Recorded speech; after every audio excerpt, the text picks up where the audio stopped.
अस्सलाम वालेकुम 7 क्लास। उम्मीद करता हूँ आप खैरियत से होंगे। आज हम एक्सरसाइज नंबर 1.2 का आगाज़ करने लगे हैं। एक्सरसाइज नंबर 1.1 कंप्लीट हो चुकी है, 1.2 का आगाज़ करने लगे हैं। उसमें सबसे पहला क्वेश्चन है, represent the following rational numbers on number lines. आपने इन नंबर्स को नंबर लाइन में रिप्रेजेंट करना है और ये नंबर कौन से नंबर हैं? ये नंबर रैशनल नंबर हैं। कोई भी ऐसे नंबर्स जो P/Q की फॉर्म में लिखे जाएं, यानी एक ऊपर और एक नीचे लिखा जाए, तो उसे रैशनल नंबर्स कहते हैं। ठीक है, अब आगे कुछ कंडीशंस आती हैं, कुछ रैशनल होते हैं, कुछ इरेशनल होते हैं, वो आप बाद में पढ़ेंगे। फ़िलहाल हमें ये समझना है कि ये रैशनल नंबर हमें जो दिए गए हैं, ये सारे रैशनल नंबर हैं। इन्हें हमें जो है ना वो नंबर लाइन में रिप्रेजेंट करना है।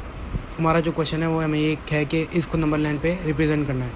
उसका तरीका क्या है कि जैसे आपने 1.1 में किया है, आपने नंबर लाइन बनाई है, ठीक है ना, इसी तरह आपने इसमें भी नंबर लाइन बनानी है और उस पर इसको रिप्रेजेंट करना है। सबसे पहले आपने डबल एरो हेड वाली जो है वो नंबर लाइन बना ली, जिसके दोनों साइडों पे एरो हेड है। अब आप दरमियान में एक पॉइंट लेंगे 0, ठीक है। उसके बाद आपने यहाँ पे लेना है पॉइंट 1 और 2, और इस तरह यहाँ पे लेना है -1 और 2, ठीक है। ये आपके लिए बनाना मुश्किल नहीं है, आप आगे भी बनाते रहें, यानी आप स्केल रखते हैं अगर इसको बनाने के लिए, पहले आप ये लाइन बनाते हैं, ठीक है। उसके बाद फिर आप स्केल को यहाँ पे रखते हैं, 0 पे ये पॉइंट लगाते हैं, 2 पे ये पॉइंट लगाते हैं, 4 पे ये पॉइंट लगाते हैं, 6 पे ये और 8 पे ये, यानी कि 2-2 इंच का फासला रख के आप ये ना आराम से बना सकते हैं और नीचे पॉइंट्स का नाम ले सकते हैं, ठीक है ना। ये आपको बात पता है कि कैसे बनानी है नंबर लाइन। अच्छा जी, नंबर लाइन हमारी बन चुकी है, जिसमें दरमियान वाला पॉइंट 0 है और राइट साइड वाले जो हैं वो 1 और 2 हैं और लेफ़्ट साइड वाले -1 और 2 हैं। ये आपको पता है, ठीक है। अब हमने बात को समझना है। अगर हम एक क्वेश्चन भी समझ गए गौर से, तो सारे क्वेश्चन जो हमारे लिए वो इजी होंगे, मुश्किल नहीं होंगे, ठीक है ना। बात ही हमने ये समझनी है कि सबसे पहले हमने देखना है कि ऊपर वाला जो है वो नीचे वाले से छोटा है। अगर ऊपर वाला नीचे वाले से छोटा है तब हम इसको सॉल्व करेंगे, अगर ऊपर वाला नीचे वाले से छोटा नहीं है तो हम इसको सॉल्व नहीं करेंगे। पहले हम इसको ऊपर वाले को छोटा करेंगे, वो मैं फिर आपको आगे जब क्वेश्चन आएगा तो मैं आपको बताऊंगा कैसे। जैसे कि ये क्वेश्चन होगा क्वेश्चन नंबर 5 और 3, ये वाला जो 4 वाला क्वेश्चन होगा, इसमें 5 बड़ा है ना, ये इसको मैं आपको बताऊंगा कैसे होगा। ये बाद में जब हम जाएंगे ना आगे तो फिर आपको समझ आ जाएगी। पहले आपने एक बात समझ ली कि ऊपर वाला छोटा है, यानी कि हम इसको सॉल्व कर सकते हैं, ठीक है ना। ये तैयार है क्वेश्चन सॉल्व करने के लिए। फिर आपने नेक्स्ट चीज़ ये देखनी है कि इस क्वेश्चन को सॉल्व करने के लिए सबसे पहले देखना है यहाँ पे कुछ है, जैसे यहाँ पे 2 है ना, यहाँ पे कुछ नहीं है, ठीक है, कोई मसला नहीं, ओके। अब इसको सॉल्व करने का ये मेथड है कि हमने जो है ना नंबर, वो हमारा यहाँ पे कोई नंबर नहीं है, इसका मतलब यहाँ पे 0 है, यानी कि 0 से स्टार्ट कर सकते हैं हम, यानी हम 0 से स्टार्ट करेंगे और 1 तक जाएंगे। ये ऊपर 1 है ना, हम 1 तक जाएंगे और उसके 3 पॉइंट्स बनाएंगे। नीचे लिखा है 3, हम इसके 3 पॉइंट्स बनाएंगे। कैसे बनाएंगे ये देखें, ऐसे 1, 2 और 3, यानी 1 नंबर तक, 0 से 1 नंबर तक हमने 3 पॉइंट बना लिए। कितने पॉइंट बना लिए?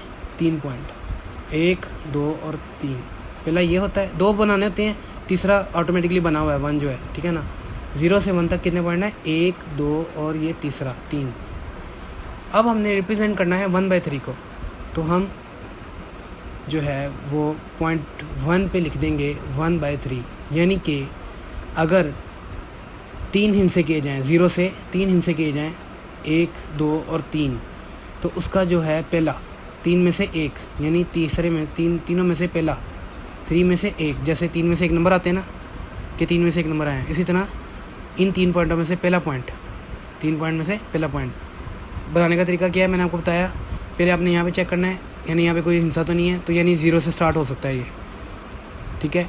जितने भी हैं ना ये सारे, ये सब 0 से स्टार्ट होंगे, जिनके यहाँ पे कुछ नहीं है, जैसे इसके 2 है ना, इनके यहाँ पे कुछ नहीं है, तो ये 0 से स्टार्ट होंगे। 0 से स्टार्ट लेके हमने ऊपर देखना है 1, यानी 1 तक हमने जब जाना है तो उसके 3 पॉइंट बनाने हैं और 3 में से जो पहला पॉइंट है उसको हमने पॉइंट आउट कर देना है। अब मैं क्वेश्चन नंबर 2 जो पार्ट 2 की तरफ जाता हूँ ना, तो आपको मज़ीद भी क्लियरिफाई हो जाएगा। 3/7 एक नंबर लाइन लेंगे जिसके डबल साइड एरो हेड होंगे। पहला पॉइंट 0, इस साइड पे 1 2, इस साइड पे -1 2। यहाँ तक तो आपको समझ आ गया, नंबर लाइन आपने बना ली।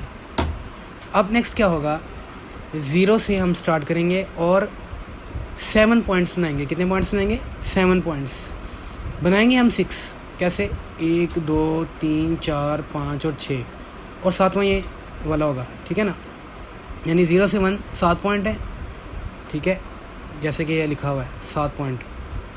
और उन 7 पॉइंट में से तीसरे पॉइंट को आपने पॉइंट आउट करना है। यानी कि ये 0 है ना, 1 2 3, इसको आपने क्या कर लिया? पॉइंट आउट कर लिया। यानी तीसरे पॉइंट को आपने ऊपर कर लिया, लाइन बना ली और उसके ऊपर लिख दिया 3/7। बस इतनी सी बात है। ये इतना सा आसान सवाल है ये, इसमें कोई भी मुश्किल बात नहीं है, ना समझ आने वाली बात नहीं है। यानी आपने 0 से 1 तक 7 पॉइंट बनाए। कैसे? 6 पॉइंट आपने खुद बनाए, 1 2 3 4 5 6 और 7वां ऑलरेडी 1 का बना हुआ था। तो आपने क्या किया? तीसरे पॉइंट को पॉइंट आउट कर दिया, यानी लाइन लंबी बना के उस पर आपने लिख दिया 3/7। इसी तरह का क्वेश्चन नंबर 3 है, उसमें लिखा है -3/5, ठीक है। इसी तरह नंबर लाइन बनाएंगे, दरमियान वाला पॉइंट 0 बनाएंगे, इधर 1 2 और इधर -1 2। समझ में आ गई आपको बात? अब ये माइनस में है तो यानी ये माइनस वाली साइड पे सॉल्व होगा, ठीक है ना। ये माइनस में है ना, -3, तो अब ये माइनस वाली साइड पे सॉल्व होगा। अब मैंने आपको क्या कहा था? 0 से स्टार्ट करेंगे, क्योंकि यहाँ पे इसका कुछ नहीं है ना तो हम 0 से स्टार्ट करेंगे और इसके 5 पॉइंट बनाएंगे। कितने पॉइंट बनाएंगे? हम इसके 5 पॉइंट बनाएंगे। कैसे? ऐसे 1 2 3 4 और 5वां ऑलरेडी बना हुआ है। यानी हमने बेसिकली 4 पॉइंट बनाने होते हैं और 5वां खुद ही बना होता है। जितने पॉइंट होते हैं उसे हमने जो है ना वो एक कम बनाना होता है। उसका फ़ायदा क्या होता है? 1 2 3 4 और 5वां ऑलरेडी बना होता है, ठीक है ना। इसी तरह यहाँ पे हमने 6 पॉइंट बनाए थे और 7वां ऑलरेडी बना हुआ था। इसी तरह यहाँ पे 4 पॉइंट बनाए और 5वां ऑलरेडी बना हुआ है। अभी हमने इस तरफ को क्यों बनाया है? क्योंकि ये नेगेटिव में है, ठीक है ना। ये नेगेटिव में है, इस वजह से हमने इस तरफ को बनाया। अगर ये पॉजिटिव में होता तो हम उस तरफ को बनाते, ठीक है ना।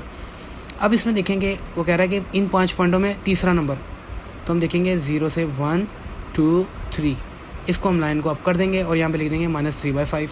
इतना सा बात है ये, क्योंकि ये नेगेटिव वाली साइड में था तो इसलिए इसको नेगेटिव वाली साइड पे हमने बनाया है, तीसरे को पॉइंट आउट कर दिया। अब नेक्स्ट क्वेश्चन है, उसमें क्या हुआ है, इसमें अब आपने समझना है। ये मैं आपको कह रहा था कि क्वेश्चन नंबर 4 आएगा तो मैं आपको बताऊँगा इसका मेथड थोड़ा सा डिफरेंट है। मेथड में थोड़ा सा बस चेंजिंग है। वही क्या है कि मैंने आपको बताया था कि ऊपर वाला जब डिजिट बड़ा आ जाएगा, जैसे कि ये 5 है, ये बड़ा है और नीचे वाला छोटा है, तब ये नंबर लाइन पे हम इसको रिप्रेजेंट नहीं कर सकते। कैसे नहीं कर सकते? एक लॉजिकली बात मैं आपको समझा देता हूँ कि भाई जब हम 0 से पॉइंट बनाना शुरू करेंगे तो वो तो 3 पॉइंट बनेंगे, ठीक है ना। तो 5वां पॉइंट को हम कैसे रिप्रेजेंट करेंगे? कैसे हम 5वां पॉइंट, जब पॉइंट ही 3 बनेंगे तो 5वां पॉइंट हम कैसे रिप्रेजेंट करके दिखा देंगे? इसलिए इसको सॉल्व करने का तरीका ये होता है कि हम इसको डिवाइड करते हैं। डिवाइड करके हम इसको 2 × 1/2 वाली फॉर्म बनाते हैं। वो आपको फॉर्म का पता है ना, कौन सी फॉर्म होती है? मैं आपको बताता हूँ कैसे बनती है। हम इसको डिवाइड करते हैं, यहाँ पे साइड पे हम रफ अमल में इसको डिवाइड करते हैं, रफ वर्क में हम इसको डिवाइड करते हैं। हमने क्या किया? ऊपर वाले को अंदर रख लिया 5 को और नीचे वाले को बाहर रख लिया 3 को, ठीक है। अब 3 1s are 3 और नीचे बच गया 2। 5 में से 3 निकले, क्या बचा? 2। तो इसको लिखने का तरीका ये होता है कि सबसे पहले हम जो है ना वो ये लिखते हैं, उसके बाद हम ये लिखते हैं, उसके बाद हम ये लिखते हैं, ठीक है। सबसे पहले हमने क्या लिखना है? 1 हमने यहाँ पे लिख दिया इक्वल टू 1 हमने दरमियान में लिखा। फिर हमने लिखना है 2 हमने ऊपर लिखना है और फिर हमने लिखना है 3, तो हमने 3 नीचे लिखना है। ये लकीली नंबर भी 1 2 3 बने हैं और इनकी तरतीब भी यही होती है 1 2 3। आपने ये हमेशा याद रखना है। इसको आप बेशक कॉपी पे लिख लें, एक दफ़ा अच्छी तरह से ज़हन नशीन कर लें। जिन बच्चों को तो ये बात पता है ऑलरेडी और जिनको नहीं पता वो ये बात ज़हन नशीन कर लें कि जो पहला पॉइंट होता है ये 1 होता है, यहाँ पे लिखते हैं। दूसरा पॉइंट जो होता है 2 यहाँ पे लिखते हैं और 3 जो है वो यहाँ पे लिखते हैं जब ये डिवाइड होती है इस तरह की। हाँ नहीं, हमने इसको इस फॉर्म में बना लिया है, ठीक है। अब हमारे पास ऊपर वाला छोटा आ चुका है नीचे वाले से। अब हम जो इसको नंबर लाइन पे इजीली रिप्रेजेंट कर सकते हैं। अब यहाँ पे सवाल ये पैदा हो गया बच्चों को कि ये 1 को हम क्या करेंगे? इसमें कोई मुश्किल वाली बात नहीं। मैंने आपको आगे बताया था कि अगर यहाँ पे 0 होता है तो हम 0 से स्टार्ट करते हैं, लेकिन अगर अब यहाँ पे 1 है ना तो हम 1 से स्टार्ट करेंगे। कैसे 1 से स्टार्ट करेंगे? हम क्या करते हैं? नंबर लाइन ड्रॉ करते हैं। हमने नंबर लाइन ड्रॉ कर ली, उसमें हमने 0 भी ले लिया, 1 2 भी ले लिया और -1 2 भी ले लिए। अब ये सारा काम पॉजिटिव वाली साइड पे होगा क्योंकि इसमें कोई नेगेटिव साइन नहीं है, ठीक है। पॉजिटिव वाली साइड में होगा लेकिन 0 के बाद नहीं। क्यों 0 के बाद नहीं भाई? ये जो 1 आ गया ना, अब ये 1 के आगे काम होगा, ये सारा काम इस 1 के आगे होगा, इस 1 के आगे होगा। इस 1 के आगे हम कितने पॉइंट बनाएंगे? 3 पॉइंट बनाएंगे, शाबाश। इस 1 के आगे हम 3 पॉइंट बनाएंगे और उसमें दूसरे पॉइंट को हम रिप्रेजेंट कर देंगे। अब इस 1 के आगे हम अगर 3 पॉइंट बनाते हैं तो 1 2 पॉइंट बनाते हैं और तीसरा ऑलरेडी बना हुआ है। 1 2 और 3 पॉइंट बन चुके हैं। अब तीसरे में से हमने कितने को रिप्रेजेंट करना है? 1 2 पॉइंट को हमने रिप्रेजेंट करना है और उसके ऊपर लिख देना है हमने 1 × 2/3। इसको हम कैसे पढ़ते हैं? 1 × 2/3, 1 × 2/3, ठीक है, इसको ऐसे पढ़ते हैं। अच्छा, ये तो आपको समझ में आ गई। अब यानी कि ये बात आपने गौर करनी है कि क्या किया हमने? 1 से स्टार्ट किया है, 1 से हमने स्टार्ट किया है, 1 से स्टार्ट करके 1 2 और 3 पॉइंट बनाए हैं और दूसरे पॉइंट को हमने रिप्रेजेंट कर दिया है। 1 से पहला ये है और दूसरा ये है, दूसरे पॉइंट को हमने रिप्रेजेंट कर दिया है, ठीक है। उम्मीद करता हूँ आपको समझ आ गई होगी। इसको गौर से देखें, तवज्जो से देखें, कॉपी पेंसिल हाथ में रखा करें और इसको साथ साथ राइट आउट करते रहा करें, ताकि आपको जो है ना वो जब आप लिखेंगे ना खुद, तब आपको जो है ना ज़्यादा अच्छी समझ आएगी। अब नेक्स्ट क्वेश्चन है 5/8। अब इसमें कोई ऐसी मसले वाली बात नहीं है, इसमें जो है वो 5 जो है वो छोटा ही है, तो हम इसको सॉल्व कर सकते हैं। यानी हम 8 पॉइंट बनाएंगे, अगर हम 8 पॉइंट बनाएंगे तो वो 5 को हम रिप्रेजेंट कर सकते हैं। हम एक नंबर लाइन लेंगे, उसमें अब हम ज़्यादा पॉइंट बनाएंगे। इसकी वजह है कि ये देखो 0 1 2 और -1 2। अब हम ज़्यादा पॉइंट क्यों बनाएंगे? क्योंकि ये 8 पॉइंट्स हमें बनाने पड़ेंगे। 0 से हमें 8 पॉइंट बनाने पड़ेंगे। ये देखिए 1 2 3 4 5 6 7 पॉइंट हमने बना लिया और 8वां ऑलरेडी बना हुआ है, ठीक है। ये हमारे पास बन गया टोटल 8 पॉइंट और 8 पॉइंटों में से 5वें को रिप्रेजेंट करना है। तो 0 से 1 2 3 4 और ये 5वें पॉइंट को हमने क्या कर लिया? अप कर लिया और इसके ऊपर हमने क्या लिख दिया? 5/8। बस इतनी सी बात है ये कि 8 पॉइंट बनाए और उनमें से 5वें को रिप्रेजेंट कर दिया। नीचे वाले जो हैं वो पॉइंट बनाएंगे और ऊपर वाले जो हैं उसको रिप्रेजेंट कर देंगे, ठीक है ना। इतनी सी बात है। यानी कि अगर आप 8 नंबर लेते हैं तो उसमें से 5 नंबर, ठीक है ना, 8 नंबर में से 5 नंबर को रिप्रेजेंट कर दिया कि 8 नंबरों में से 5 नंबर यहाँ पर है। समझ आई? इसको समझने का आसान तरीका ये है। अब नेक्स्ट है 3/10। अब इसमें भी देखिए ऊपर वाला छोटा है तो मुश्किल नहीं है, हम इसको सॉल्व कर सकते हैं। यानी हम 10 पॉइंट्स बनाएंगे तो हम उसमें 3 को हम रिप्रेजेंट कर सकते हैं। ऐसे नंबर लाइन लेंगे, 0 से स्टार्ट करेंगे, 1 2 और इस तरह -1 2। अब यहाँ पे भी पॉइंट ज़्यादा बनेंगे, इसकी वजह है कि ये 10 पॉइंट हैं, तो यहाँ पे हम 9 पॉइंट बनाएंगे। 1 2 3 4 5 6 7 8 9 और 10वां जो है वो ऑलरेडी 1 बना हुआ है, ठीक है। अभी हमने 10 पॉइंट बना लिया और इसमें हमने कौन सी को रिप्रेजेंट करना है? 3 को। 1 2 और 3, ये तीसरी लाइन में हमने 3/10 लिख देना है। यानी हमने 0 से 1 2 और 3 में 3/10 को रिप्रेजेंट कर दिया। यानी हमने 10 पॉइंट बनाए और उसमें से हमने तीसरे पॉइंट को रिप्रेजेंट कर दिया। यानी अगर आपने 10 नंबर लिए हैं तो उसमें से 3 नंबर ले लिए, 10 में से 3 नंबर लिए, यानी कि तीसरे नंबर को रिप्रेजेंट कर दिया। जैसे भी आपको समझ में आए, ठीक है, बहुत ईजी है, मुश्किल नहीं है। अब अगला क्वेश्चन नेगेटिव में आ गया, इस वजह से मैं न्यू स्क्रीन में आपको करवा रहा हूँ। इसमें आप देखेंगे -2 और 1/2 है, ठीक है ना। इसमें -2 और 1/2 है। अब इसको सॉल्व करने का तरीका क्या होता है? इसको सॉल्व करने का मेथड ये होता है कि आपने ऐसी नंबर लाइन लेनी है, उस पर पॉइंट 0 1 2 3 और इसी तरह 1 2 3 4, यानी कि हमने पॉइंट बना लिया है। इसमें हमने पॉइंट ज़्यादा क्यों बनाए? क्योंकि इसमें हमें 2 के बाद वर्क करना है। मैंने आपको बताया था कि जब यहाँ पे 2 आ जाना है ना, तो यहाँ पे 1 आ जाना है, यहाँ हमने उसके आगे वर्क करना है। यहाँ पे अगर 1 आ गया तो हमने 1 के आगे वर्क करना है। अगर यहाँ पे 2 आया ना, -2 है, तो हमने इसके आगे वर्क करना है, यहाँ पे वर्क करना है हमने, ठीक है। इसलिए हमने नेगेटिव वाली साइड पे पॉइंट भी ज़्यादा बनाए हैं ताकि हम जो है ना यहाँ पे इजीली वर्क कर सकें, ठीक है ना। वहाँ पे हमें चाहिए नहीं था, इसलिए हमने उसके पॉइंट कम बनाए, हमें इस साइड पे वर्किंग करनी है। अच्छा जी, अब इस 2 के आगे हमें कितने पॉइंट बनाएंगे बेटे? इस 2 के आगे हम 2 पॉइंट बनाएंगे, एक ही, दूसरा बना हुआ है। यानी कि इस 2 के आगे, -2 के आगे, इस -2 के आगे, ठीक है, एक और ये दूसरा पॉइंट, ठीक है, ये एक है और ये दूसरा पॉइंट है। और हमें रिप्रेजेंट कौन से पॉइंट को करना है? एक को, तो हम इस पॉइंट को रिप्रेजेंट कर देंगे और यहाँ पे लिख देंगे -2 × 1/2, -2 × 1/2, यानी -2 के आगे एक और दूसरा पॉइंट है ना, तो पहले पॉइंट को हमने रिप्रेजेंट कर दिया। पॉइंट हमने कितने बनाए? 2। कैसे? ये 1 और ये 2, दूसरा ऑलरेडी बना हुआ था और उसमें हमने रिप्रेजेंट कितने को कर दिया? ये 1 को।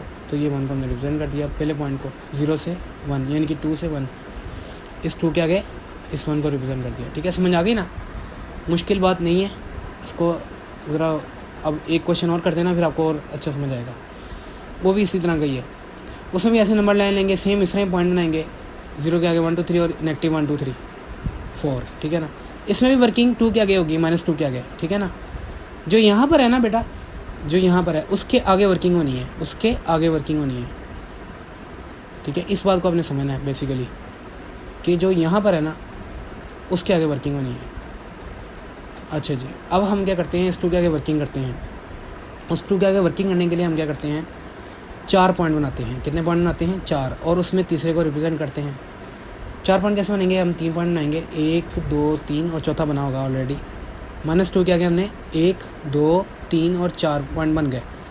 अब इन 4 पॉइंट में से कितने को रिप्रेजेंट करना है, 3 को, तो हम -2 के आगे 1 2 और 3 तीसरे पॉइंट को हम रिप्रेजेंट कर देंगे और हम उसके ऊपर लिख देंगे -2 × 3/4।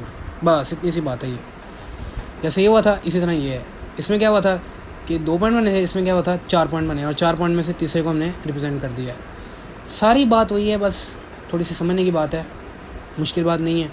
जो यहाँ पे होगा उसके आगे हम काम करेंगे, जो यहाँ पे होगा हम उसके आगे काम करेंगे, यानी -2 के आगे काम करेंगे। अगर -1 होगा तो -1 के आगे करेंगे, -4 होगा तो -4 के आगे करेंगे। और इसी तरह जैसे पहले क्वेश्चन सॉल्व करते रहें कि 4 पॉइंट बना के तीसरे को हमने रिप्रेजेंट किया है, तो हम उस तरह करते रहेंगे। ठीक है ना, इसमें कोई मुश्किल बात नहीं है। अब नेक्स्ट क्वेश्चन आ जाता है आपका क्वेश्चन नंबर 2, और आपका क्वेश्चन नंबर 2 है जनाब, इनको कन्वर्ट करना है नंबर्स को इम्प्रॉपर फॉर्म में। इम्प्रॉपर फॉर्म क्या होती है, इम्प्रॉपर फॉर्म वो फॉर्म होती है जिसमें आप जो है वो इसको 2/3 की फॉर्म में लिख देते हैं। कैसे लिख देते हैं, यानी P/Q की फॉर्म में लिख देते हैं। कैसे लिख देते हैं, हम पहला क्वेश्चन करते हैं इसको सॉल्व करने का तरीका ये होता है, मैंने आपको जैसे बताया ना, डिवाइड होता है तो ये बनता है। लास्ट क्वेश्चन मैंने आपको बताया था ना, डिवाइड होता है तो ये बनता है। जब मल्टीप्लाई होता है ना तो ये दोबारा इस फॉर्म में आ जाता है, P/Q फॉर्म में। कैसे, ये बात अपने याद रखनी, कभी भूलनी नहीं है, हमेशा इसको अपने पल्ले से बांध लेना है। इस 3 ने 1 के साथ मल्टीप्लाई करना है, इस 3 ने 1 के साथ मल्टीप्लाई करना है। क्या करना है, मल्टीप्लाई। इस 3 ने 1 के साथ मल्टीप्लाई करना है, और जो आंसर आना है उस आंसर ने 2 में ऐड हो जाना है, उस आंसर ने 2 में ऐड हो जाना है। अब हम देखते हैं 3 1s are 3, 3 1s are 3, answer क्या आ गया 3। इस 3 ने जो आंसर आया है उसने 2 में ऐड हो जाना है। अब जब वो 3 2 में ऐड होगा तो क्या बन जाएगा 5, तो हम लिख सकते हैं 5/3। नीचे वाला हम ऐसे ही लिख देते हैं हमेशा, 5/3। 3 जो होता है इसको ऐसे लिख देते हैं। जिसने मल्टीप्लाई किया था, क्या किया था, 3 ने 1 के साथ मल्टीप्लाई किया, आंसर क्या आया था 3, और उस 3 ने 2 में प्लस कर लिया, 3 + 2 5, और नीचे वाला 3 ऐसे का ऐसे ही आ गया। ये इस तरह से सॉल्व होते हैं। बस ये बात आपको समझ में आ गई तो सारा क्वेश्चन समझ में आ गया। अब जैसे कि नेक्स्ट क्वेश्चन है 3 × 4/5, इसको कैसे सॉल्व करेंगे, बहुत ईजी है। इस 5 को 3 के साथ मल्टीप्लाई करेंगे, 5 को 3 के साथ मल्टीप्लाई किया तो हमारा आंसर आया 5 3 बार 15, 5 3 टाइम्स 15। क्या आंसर आया 15। अब जो 15 है उसको हमने 4 में क्या कर लिया, ऐड अप कर लिया। कौन से 4 में, इस वाले 4 में ऐड अप कर लिया, यानी जमा कर लिया। 15 को 4 में जमा किया तो आ गया 19, और नीचे वाला 5 ऐसे ही आ जाएगा। कैसे, ये देखिए 19 और नीचे वाला 5 ऐसे ही आ गया, यानी 5 3 बार 15, और 15 + 4 19, और नीचे वाला 5 ऐसे का ऐसे ही ऑलरेडी आ गया है। ठीक है, इसमें कोई मुश्किल बात तो नहीं है। अगला क्वेश्चन करते हैं, आपको और समझ आ जाएगी। 11 को 2 से मल्टीप्लाई करें तो आंसर आता है 22। ठीक है, आपने ये अपने दिमाग में करना है, यहाँ लिखना नहीं है आपने। मैं तो आपको कॉन्सेप्ट के लिए लिख रहा हूँ ना, यहाँ पे आपने लिखना नहीं है, मैं आपके कॉन्सेप्ट के लिए लिख रहा हूँ ताकि आपको समझ में आ जाए बात। आपने हमेशा ये सवाल अब करने हैं, या अब आपकी पूरी ज़िंदगी आप ये क्वेश्चन चलेंगे। ये एक दफ़ा आपने समझ लेना, अब आपकी पूरी ज़िंदगी चलेंगे। मे भी कई आप लोगों ने पीछे किए भी होंगे 6 क्लास में, 5 क्लास में, लेकिन मैं आपको दोबारा रिकॉल करवा रहा हूँ। अच्छा जी, 11 ने 2 से मल्टीप्लाई किया तो 22 आ गया, और 22 ने 5 के साथ जमा किया तो 27 आ गया। क्या आ गया 27। 11 2 22, और 22 + 5 27, और नीचे वाला 11 ऐसे का ऐसे ही आ गया, ठीक है। 11 2 ज़ार 22 एंड 5 27 और नीचे वाला 11 ऐसे का ऐसे ही आ गया। अब नेक्स्ट क्वेश्चन करते हैं। 7 ने 8 के साथ मल्टीप्लाई किया तो आंसर आ गया 56। क्या आंसर आ गया? 56। इस 56 ने इस 3 में ऐड होना है। जब इस 56 ने 3 में ऐड होना है तो क्या हो जाना है? 57 58 59। हम लिख सकते हैं 59/7। यानी नीचे वाला हमने ऐसे ही लिखते रहना है। जो नीचे वाला है जिससे मल्टीप्लाई हमने शुरू की थी उसे हमने ऐसे लिखना है। जिस तरह इधर भी हमने ऐसे लिखा है, इधर भी हमने ऐसे लिखा है, इधर भी ऐसे लिखा है। नीचे वाला हमने ऐसे ही लिखना है और ऊपर वाला हमने क्या करना है? इसको इसके साथ मल्टीप्लाई करके और जो आंसर आना है उसको इसमें ऐड करके लिखना है। 7 8 ज़ार 56, 56 जमा 3 59 और नीचे वाला 7 एज इट इज़ आ जाएगा। बस इतनी सी बात है ये। इसको कहते हैं इम्प्रॉपर फ्रैक्शंस में कन्वर्ट करना। नेक्स्ट क्वेश्चन है, अब इनको मिक्स फ्रैक्शन में कन्वर्ट करना है। यानी पहले हमने जो है ना वो इस फॉर्म में बनाया है क्वेश्चन को। किस फॉर्म में बनाया है? इस फॉर्म में। अब हमारे पास क्वेश्चन इस फॉर्म में मौजूद है, हमने इसको इस फॉर्म में बनाना है, बस ये बात है। यानी 18/7 की फॉर्म में मौजूद है ना क्वेश्चन हमारे पास। अब हमने उसको उस फॉर्म में बनाना है। उस फॉर्म में बनाने के लिए क्या करते हैं हम? जैसे हमने उधर बनाने के लिए हमने मल्टीप्लाई किया था, इधर हम बनाने के लिए डिवाइड करेंगे। जैसे आपने आगे भी किया है कि ऊपर वाला बड़ा है तो उसको अंदर रखेंगे और नीचे वाला छोटा है तो उसको बाहर रखेंगे, तो वो फॉर्म आ जाएगी। लो जी, हमने 18 को अंदर रखा और 7 को बाहर रखा। 7 2 ज़ार 14 और नीचे क्या बच गया? 4, ठीक है। 7 2 ज़ार 14 और नीचे क्या बच गया? 4। ये तो आपको पता है, डिवाइड करनी आती है आपको। अब आपने आंसर क्या लिखा? आंसर लिखने के लिए सबसे पहले आपने क्या लिखा? इसको नंबर 1 पे इसको लिखना है, नंबर 2 पे इसको लिखना है, नंबर 3 पे इसको लिखना है। कैसे? ये ऐसे लिखते हैं हम इसको, पहले इसको, फिर इसको और फिर इसको। इसको समझने के लिए मैं आपको एक मज़ेदार सा कंसेप्ट दे दूँ, आपको पता भी होगा लेकिन मैं आपको फिर एक दफ़ा रिकॉल करवा देता हूँ। ये ऐसे जैसे घड़ी की डायरेक्शन, जैसे क्लॉकवाइज डायरेक्शन कहते हैं। यानी सबसे पहले 12 बजते हैं, उसके बाद क्या बजता है? 12 बजने के बाद क्या बजता है? 6 बजते हैं और उसके बाद 9 बजते हैं। यानी कि जैसे घड़ी की सुइयाँ चलती हैं ना जिस डायरेक्शन में, उसी डायरेक्शन में हमने इसको लिखना है। यानी हमने पहले ऊपर से शुरू करना है 2, फिर हमने 4 लिखना है, फिर हमने 7 लिखना है, ठीक है। इसको इसकी तरह लिखना है पहले, यानी कि 2 दरमियान में लिखेंगे, फिर एक लाइन बनाएंगे और 4 को ऊपर लिखेंगे और 7 को नीचे लिखेंगे। यानी इसको हम पहले नंबर पे लिखते हैं, इसको हम दूसरे नंबर पे लिखते हैं और इसको हम तीसरे नंबर पे लिखते हैं। बस ये बन गया मिक्स फ्रैक्शन में। इतनी सी बात थी, इसको इस फॉर्म में कन्वर्ट करना था, बस ये इतना सा सवाल था। अब नेक्स्ट क्वेश्चन है 63/14, ठीक है। इसको करने का तरीका यह है, क्या है जी? यही इसी तरह डिवाइड करेंगे और डिवाइड करने के बाद जो है ना हम कहेंगे कि 14 कितने हज़ार 63 होते हैं? 14 1 ज़ार 14, 14 2 ज़ार 28, 14 3 ज़ार 56, 14 4 ज़ार 15 6, ठीक है। आपने जो है ना ये जब आपने इसकी प्रैक्टिस करनी है तो आपको समझ में आ जानी है, ठीक है। 14 का डबल 4 टाइम पड़ा और क्या आ गया? 56। अच्छा, अब यहाँ पे नीचे क्या बच गया? 7, ठीक है। ये तो अब आपको पता है, इतनी मुश्किल चीज़ नहीं है, डिवाइड करना आपको आता है। मैं आपको वो एक एक चीज़ नहीं बताऊँगा, आपको पता है डिवाइड करनी आपको आती है, नई चीज़ नहीं है आपके लिए। अच्छा जी, सबसे पहले हमने 4 लिखना है, उसके बाद हमने 7 लिखना है और उसके बाद हमने 14 लिखना है। हम लिखेंगे 4 दरमियान में, 7 ऊपर और 14 नीचे। पहले नंबर पे इसको लिखना है, दूसरे नंबर पे इसको लिखना है, तीसरे नंबर पे इसको। पहला नंबर ये होता है 4, दूसरा नंबर 7 होता है नीचे वाला और 14 जो है वो नीचे लिख देते हैं, तीसरे नंबर वाला, ठीक है। क्लॉकवाइज डायरेक्शन, पहले ये इधर, दूसरा वाला ऊपर, तीसरा वाला नीचे, ठीक है। पहला वाला दरमियान में, दूसरा वाला ऊपर, तीसरा वाला नीचे। हमने इसको इसके फॉर्म में लिख दिया। आसान है, मुश्किल चीज़ नहीं है। नेक्स्ट क्वेश्चन 43/13 है। इसको भी ऐसे डिवाइड करेंगे। कैसे? 13 डिवाइड बाय 43। अच्छा जी, 43 डिवाइड बाय 13, यानी 43 को अंदर रखा और 13 को बाहर रखा। और 13 3 ज़ार 39 होता है, आपको पता है। और पीछे बच गया 4 बच गया। अब इसको भी कैसे लिखेंगे? हम लिखेंगे 3 दरमियान में, 4 को ऊपर और 13 को नीचे। 3 दरमियान में, 4 को ऊपर और 13 को नीचे, ठीक है, क्लॉकवाइज डायरेक्शन में। यानी पहले ये लिखेंगे, फिर ये लिखेंगे और फिर ये लिखेंगे। पहले ये लिखेंगे, फिर 4 लिखेंगे और फिर 13 लिखेंगे। बस इतनी सी बात है। नेक्स्ट क्वेश्चन है 115/9। अब 9 1 ज़ार 9, 9 1 ज़ार 9 और लाइन लग के नीचे बच गया 2। 11 में से 9 निकालें तो 2 बचता है और ये वाला 5 हम नीचे उतार लेंगे, 25 हो गया। 9 2 ज़ार 18, 9 2 ज़ार 18 और पीछे बच गया 7। अब सबसे पहले हम क्या लिखेंगे? 12 और फिर लिखेंगे 7 और फिर लिखेंगे 9। यानी पहले नंबर पे हमने लिख लिया 12, दूसरे नंबर पे हमने लिख लिया 7 और तीसरे नंबर पे हमने क्या लिख लिया 9।